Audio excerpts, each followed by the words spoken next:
Hi there everyone, Belle here, your trusted real estate broker here in Pampanga, and welcome back to another episode of Ambaos Properties PH Open House Tour. So today, meron tayong bagong itutour.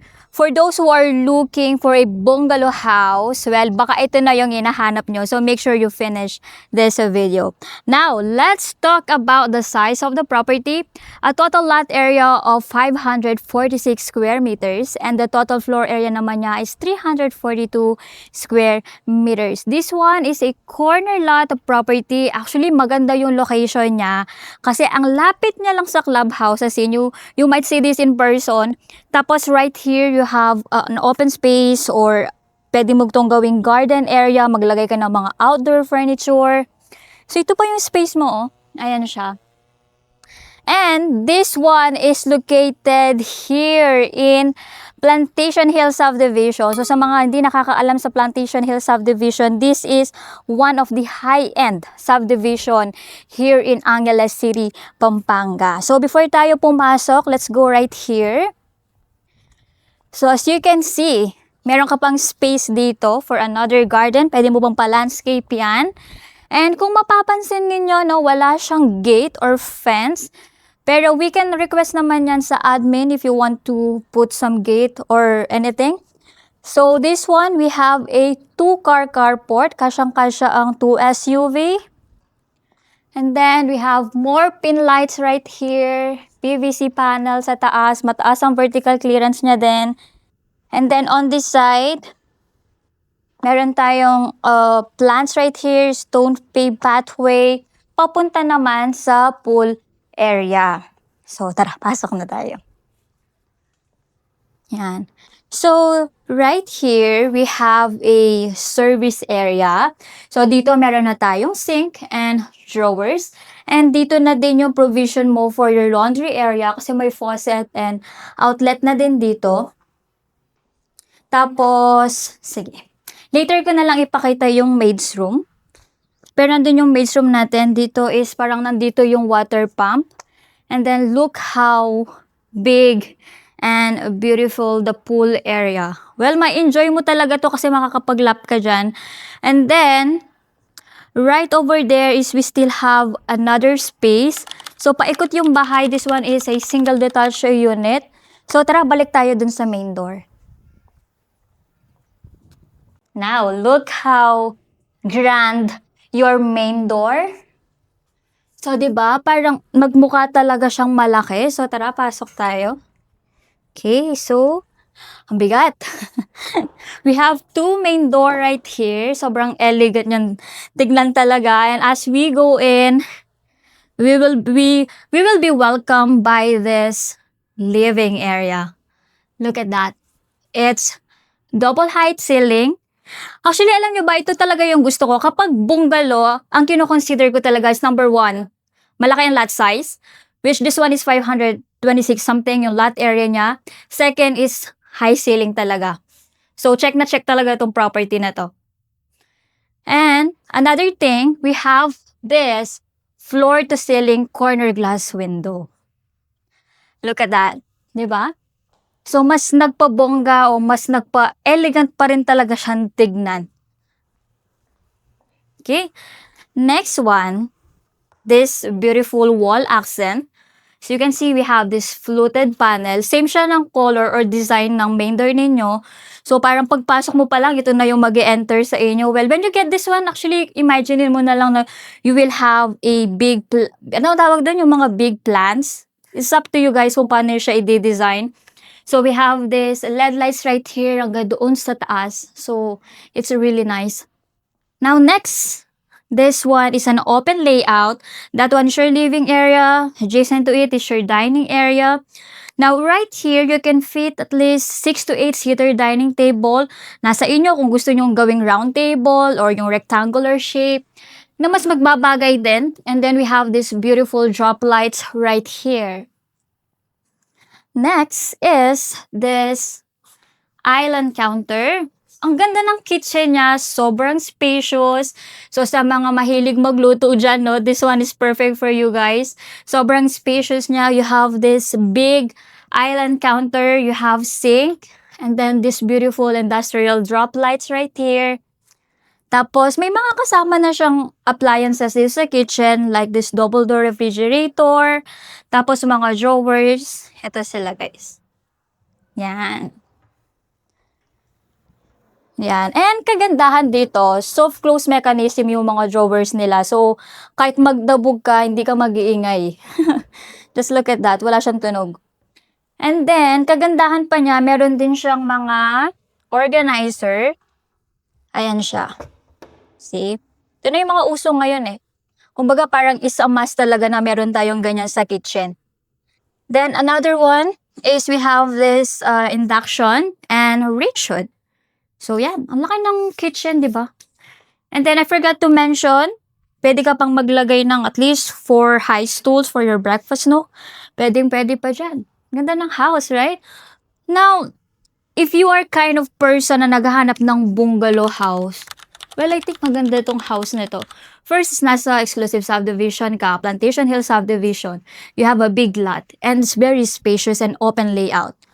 Okay, so di pa tayo tapos. I'm going to show you this one. Okay. Siyempre, meron din tayong toilet and bath right here. You have sink, water closet, and the shower area. And then, this door naman, ito yung kanina eh. Pakita ko yung, actually nakalock pala to guys. This one is the maid's room na may toilet and bath. So again, nasasabi ko naman sa mga house tour ko, ang kagandahan naman ng mga maid's room is nasa labas siya. So when you go outside, pwede mong ilock to. Di ba? Okay, yan. Now, this is my favorite part. So dito, we have another access papunta sa pool area. Ang laki ng pool area. I really love the pool area. Yun nga lang, you make sure na talagang yung maintenance kasi ng pool mataas din talaga. So, make sure na lagi malinis and all. So, yun. So, imagine how spacious and then after work, dito ka lang, tambay ka lang, just chillin', di ba, with your family or your friends. So, yun. Yun naman yung kagandahan sa malaki yung lot area eh. Makakapaglagay ka ng malaking pool if you prefer to have pool area, of course. Now, next. Ito. This is your first bedroom. And guess what? Hindi pa ito yung master bedroom ninyo, ha? Malalaki talaga yung mga room. Expect na malalaki yung mga rooms na makakita nyo sa bungalow. I think nag-e-echo ako kasi walang mga furniture. But yeah, we have this ceramic wooden tiles. So, ayan siya. Kasyang-kasya ang king-size bed sa laki ng room. Tapos, meron pa yung ACU. Tapos, we have 2 windows right here. So, suppose dito yung bed nyon. Yan, tapos doon yung television. Yun.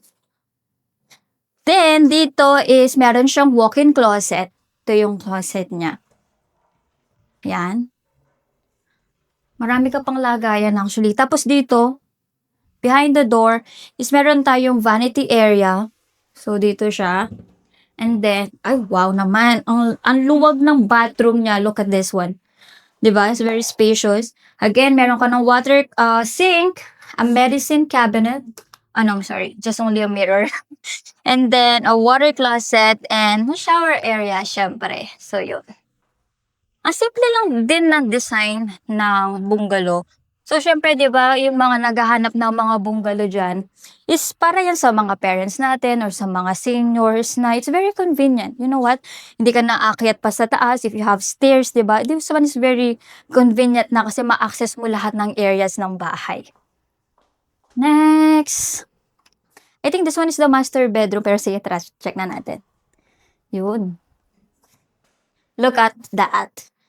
Ang luwag niya, as in, it's very spacious. I really love the dimension, the space. Kasi syempre naman yung lote ang laki-laki, 'di ba? So, iano mo na 'yan sa mga sa mga rooms. Importante na maluluwag yung mga rooms eh. Kasyang-kasya ang king size bed again. You have an aircon. Tapos, ang kagandahan ng mga rooms, kung mapapansin niyo, malalaki din yung mga windows natin. Diba? For extra ventilation, natural light. Yun yung kagandahan dun eh. As in, di nila tinipid sa mga windows. Next, syempre, for your master bedroom, you have your walk-in closet. Look at that. So, same lang din yung design niya sa mga other rooms. Just look at this one. You have this matte finish with black handle. So, ayan yung mga drawers natin, no? Yan. We have this vanity area, kamukha nung isang room. And then, syempre, sa banyo niya or sa master ensuite or toilet and bath, hindi mawawala yung bathtub. You know? You have your bathtub right here, tapos you have your separate shower area, full enclosed na talaga yan. You have your his inner sink, ayan, and then you have your water closet. And kagandahan niya, high ceiling talaga. So, kung matatangkad yung mga kasama mo dito sa house na to, pwedeng-pwede yung bahay na to sa kanila, guys. So, di pa tayo tapos. We still have another room. Well, this property has a total of 3 bedrooms and lahat ng mga rooms is talagang, you know, you have that plenty of space. Okay. Next room. O, see? Talagang walang maliit na room. So, you can see. Pero same lang din lahat ng design niya. So, when you get this, ano ba yung nai-imagine nyo? Paano siya ma-interior? Yun nga. Ang kagandahan ng mga unfurnished house is mapapa-interior ninyo. Kayo yung makakapili ng mga furniture na gusto ninyo, right? So, dito imagine niyo na lang sa mga kids nyo, if you want a pink room, di ba? So, yun. Again, you have ACU, 2 windows. And then, syempre, may sarili din siyang toilet and bath. Yan. Lahat ng mga bathrooms maluluwag. Wala ka talaga masasabi. Lahat, they are very spacious. They are very generous of the space. Okay?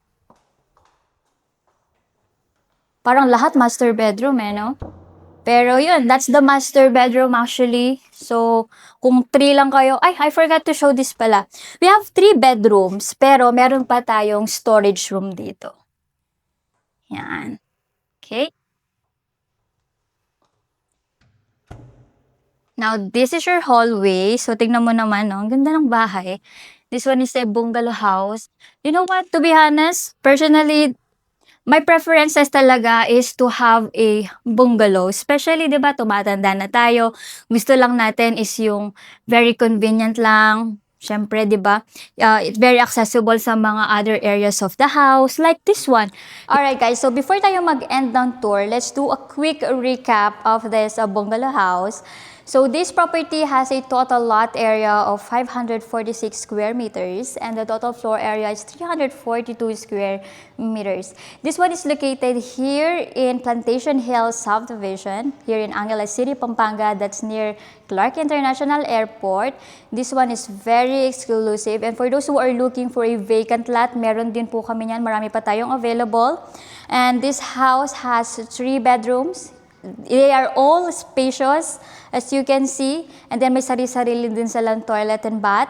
The house has a very nice interiors or has a high ceiling. As you can see, it's high ceiling. You have a corner glass, a window on the living area. It's an open layout. And on your kitchen, meron pa yung refrigerator and a very spacious kitchen area. So, yan. And another thing, one of the highlight of this property is a corner lot. So, for those who are looking for a corner lot of property, this might be the home for you guys. So, if you want to schedule a site viewing, please do contact us. And sa mga hindi pa po nakapag-subscribe sa aming YouTube channel, please do subscribe para ma-update kayo sa aming mga recent uploads. Hope to see you here soon. Paalam!